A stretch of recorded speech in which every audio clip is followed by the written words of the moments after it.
Final score tonight, Illinois 105. Minnesota, improved Minnesota 97. Terrence Shannon goes for 29 points.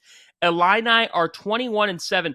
3 for the Illini go for 20 plus. Rob Dauster was the highest scoring Big Ten game this year. Your reaction to the Illini, and with the calendar about to turn to March, what's Rob Dauster's honest expectation level for Illinois in the month of March? Well, my expectation level for Illinois is that I should not expect anything out of them, because I don't know. Like, you just never know what team's going to show up.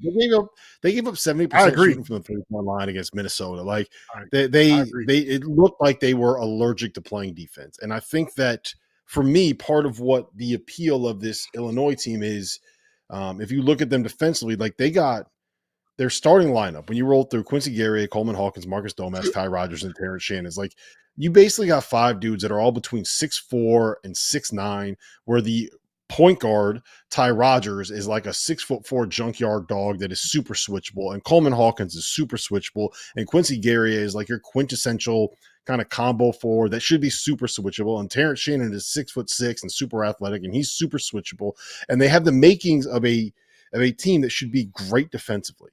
And there are times that they are. And then you see things like tonight where they give up 97 points to a Minnesota team that is, albeit improved, and is fantastic against the spread. They covered again tonight.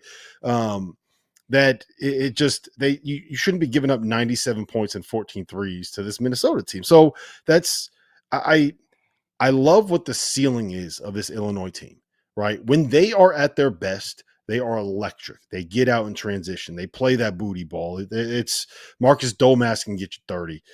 Terrence Shannon can get you 30. We saw Coleman Hawkins go over 30 the other night, right? So there are a lot of weapons on this roster. I don't know how much I trust them, right? And I feel like this is the kind of team that will end up in like that 4 seed range, will win a game in the first round, and they can kind of get picked off in the second round. I think they have the talent to make it to like an Elite 8. That's what I think their ceiling is this year, maybe a Final Four. But it feels like we see a different Illinois team every time that they take the court. And a lot of times it's good because they're versatile and they can show you different things. But in terms of what I expect, I have no idea what to expect on any given night when Illinois takes the floor. That's how they've been. They're a high variable team.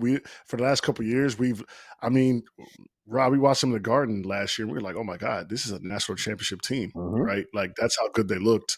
So, they just have too high of a variability. We don't know what are they going to defend today? Are they going to score? Is Coleman Hawkins going to look like a pro, or is he just going to kind of meddle around and just, be regular out there, even though he has the size and talent to be that guy?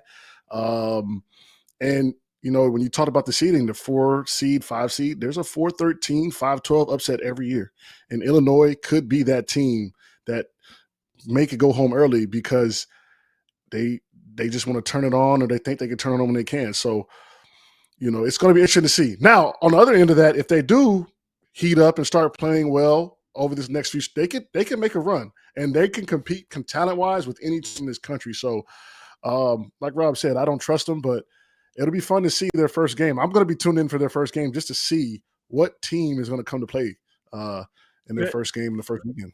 I think Illinois and Kentucky are the 2 teams that I kind of circled and say I want to watch them every time that they play, right? Because you kind of never really know what's going to happen. They could be down by 20 and can still find a way to come back because they have that kind of offensive firepower. They have a bunch of guys that can go in there and get buckets. And, Fanta, I'll tell you this.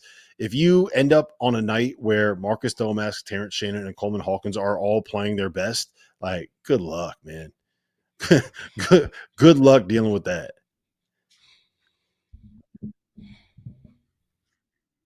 Fanta is muted. Fanta is talking here, and he's muted. and he's back. Browns? Fanta is muted. Well, all right. John Fanta. Okay, go ahead, Henson. Take over the show. Guys.